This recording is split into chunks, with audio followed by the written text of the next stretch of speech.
रक्तरंजित राजकारण सुनील तटकरे सत्तेमध्ये आलेपासून सत्तेचा माज आणून आज खऱ्या अर्थाने जर आता पाहिलं तर बीड नंतर जर महाराष्ट्रामध्ये रायगडचा आका हा सुनील तटकरे आणि याच्या माध्यमातून माझ्या कार्यकर्त्यांना जीवे मारण्यात त्या ठिकाणी येत आहे। सुनील तटकरे त्या ठिकाणी स्टेटमेंट करतोय की सुधाकर घारेचा याच्यामध्ये हात नाही, तर सुनील तटकरे यांनी इन्व्हेस्टिगेशन केलं का? त्या ठिकाणी रक्तरंजित राजकारण यांनी जे सुरू केलेलं आहे हे जर या ठिकाणी वरिष्ठांनी याची दखल घेतली नाही तर आम्ही स्वतः त्या ठिकाणी उतरू। मग आमचा मृत्यू जरी आम्हाला आला तरी चालेल, पण आम्ही त्यांना सोडणार नाही। मंगेश कालोखे यांची काल क्रूरपणे निर्घृण हत्या करण्यात आलेली आहे। आपल्या सगळ्यांना माहिती आहे की मंगेश हा अतिशय माझा जवळचा सहकारी, सातत्याने 2 वेळा खोपोली नगरपालिकेमध्ये मानसी मंगेश कालोखेंच्या रूपाने नगरसेविका म्हणून या साईबाबा नगर या वॉर्डमधून तो निवडून येत होता। आणि काल जे कृत्य राष्ट्रवादीकडून रवी देवकर, सुधाकर घारे या सगळ्यांनी प्लॅनिंग करून काल मंगेशची जी निर्घृणपणे हत्या करण्यात आलेली आहे।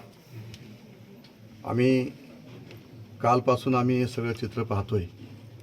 आम्ही लोकशाही पद्धतीने सगळ्या निवडणुकांना आत्तापर्यंत सामोरे गेलो, परंतु आत्ताचं रायगडचं राजकारण आपण पाहताय की रक्तरंजित राजकारण सुनील तटकरे सत्तेमध्ये आलेपासून सत्तेचा माज आणून आज खऱ्या अर्थाने जर आता पाहिलं तर बीड नंतर जर महाराष्ट्रामध्ये रायगडचा आका हा सुनील तटकरे आणि याच्या माध्यमातून माझ्या कार्यकर्त्यांना जीवे मारण्यात त्या ठिकाणी येत आहे। अशा पद्धतीचं कृत्य यांनी दडपशाहीने, दादागिरीने, दहशतीने सुरू केलेलं आहे। आणि या सगळ्यांनी प्लॅन करूनच मंगेशला सातत्याने ते प्रेशर करत होते, पण मंगेश कधीही त्यांना बली पडलेला नव्हता। हा माझा अतिशय विश्वासू साथीदार, अतिशय विश्वासू सहकारी, प्रामाणिक निष्ठेचा असणारा हा माझा कार्यकर्ता, आणि ह्याला अशा पद्धतीने क्रूरपणे त्याची हत्या या ठिकाणी त्यांनी केलेली आहे।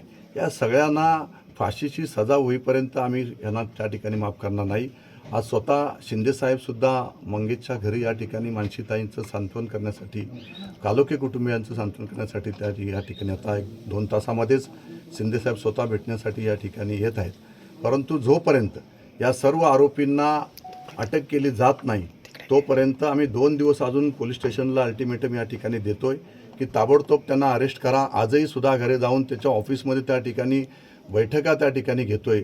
सुनील तटकरे त्या ठिकाणी स्टेटमेंट करतोय की सुधाकर घारेचा याच्यामध्ये हात नाही, तर सुनील तटकरे यांनी इन्व्हेस्टिगेशन केलं का? ह्याचा अर्थ हे सगळं प्री प्लॅनिंग आहे की सुनील तटकरेला वाटेल ते त्यांनी स्टेटमेंट द्यायचे आणि मोकळे व्हायचं, राजकीय दबाव टाकायचा अधिकाऱ्यांवर, एसपीपासून आयजीपासून सगळ्यांच्यावरती। परंतु ह्याच्यामध्ये हे पूर्णपणे प्री प्लॅन आहे। मंगेशची हत्या करण्याची हिंमत रवी देवकर या कुटुंबाची या ठिकाणी नाहीच आहे। हे सगळेजण राष्ट्रवादीच्या यांनी, सुधाकर घारेंनी आणि यांनी सगळ्यांनी ताकद देऊन, भरत भगत हा रवी देवकरचा मित्र आहे आणि ह्यांनी एकत्रपणे येऊन सातत्याने नगरपालिकेच्या निवडणुकीमध्ये सातत्याने त्याला ताकद देण्याचं काम या ठिकाणी करत होते। हत्यारं आणली गेली, हे सगळ्या गोष्टी 2-4 दिवसापासून सातत्याने मंगेशचा पाठलाग त्या ठिकाणी होत होता। हे सारं त्यांच्या सगळ्यांच्या निदर्शनं येत होतं, परंतु मंगेशला थोडीसुद्धा अशी त्या ठिकाणी कल्पना आली नाही की ही माझी अशा पद्धतीने हत्या करतील, असं कधीही माझ्या मंगेशला त्या ठिकाणी वाटलं नाही।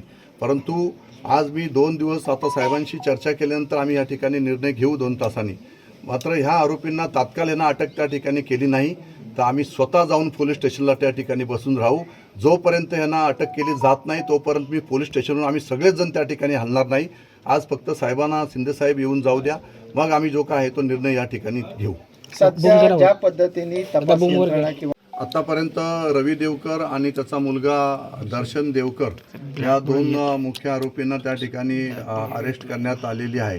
परंतु उर्वरित आरोपी जे CCTV फुटेजमध्ये मंगेशला मारताना त्या ठिकाणी दिसत आहेत ते आरोपी आणि ज्यांनी प्लॅनिंग केलेलं आहे हे सगळे आरोपी त्या ठिकाणी अरेस्ट झाले पाहिजेत, अशी आमची सगळ्यांची त्या ठिकाणी मागणी आहे। आणि जोपर्यंत यांना फाशीची शिक्षा या ठिकाणी होत नाही, कठोरात कठोर शिक्षा जोपर्यंत या ठिकाणी होत नाही तोपर्यंत हा संघर्ष शिवसेनेच्या माध्यमातून आम्ही सारेजण एकत्रपणे मंगेशच्या कुटुंबाच्या पाठीशी ठामपणे उभे राहू। कारण मंगेश हा माझा भाऊच होता आणि अशा पद्धतीचं काम खोपोली शहरामध्ये कर्जत टाकवे गावातील जर तो राहणार असलं तर या ठिकाणी येऊन त्यांनी जे प्रस्थ उभं केलं होतं, एक सामाजिक बांधिलकी जपत काम करणारा, तळागाळातील गोरगरिबांची सेवा करणारा हा माझा कार्यकर्ता, रात्रंदिवस लोकांसाठी झटणारा हा माझा कार्यकर्ता, गोरगरिबांना हॉस्पिटलपासून सगळ्या सुविधांपासून सातत्याने मदत करणारा हा कार्यकर्ता, अशा कार्यकर्त्याची जर हत्या होत असेल तर आम्हाला राजकारण या ठिकाणी करायला नको.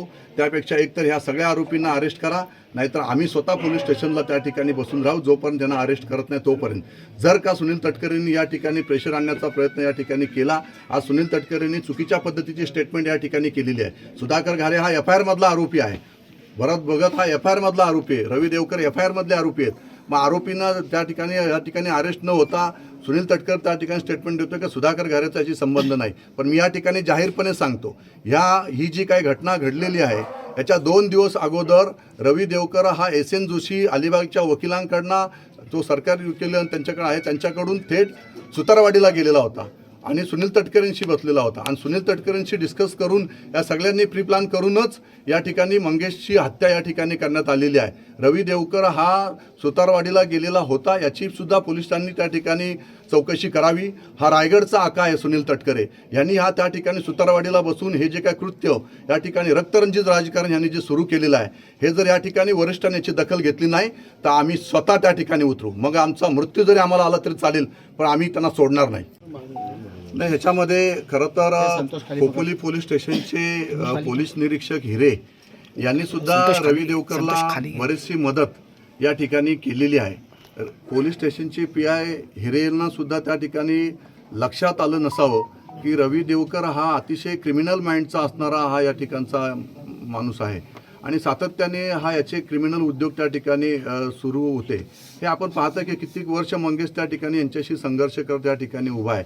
एक शिवसैनिक म्हणून अतिशय प्रामाणिकपणे या ठिकाणी मंगेश काम करत असताना रवी देवकर वेळोवेळी बाहेरची मुलं आणणं, बाहेरचे गुंड आणणं, हे सातत्याने त्याचं सुरू होतं. हे 15 वर्ष मी स्वतः त्या ठिकाणी पाहतोय आणि आज ज्या पद्धतीचं कृत्य सुधाकर घारे या सगळ्यांनी ताकद दिल्यानंतरच यांनी प्री प्लॅन करूनच मंगेशची या ठिकाणी निर्घुण हत्या या ठिकाणी करण्यात त्यांनी आलेली आहे. आणि म्हणून आम्ही आज दिवसभरापर्यंत शिंदे साहेबांशी चर्चा केल्यानंतर आम्ही जोपर्यंत ह्यांना सगळ्यांना अरेस्ट या ठिकाणी करत नाहीत तोपर्यंत आम्ही पोलीस स्टेशनशी हलणार नाही आहोत. आज साहेबांशी चर्चा करून झाल्यानंतर हा निर्णय या ठिकाणी आम्ही घेऊ.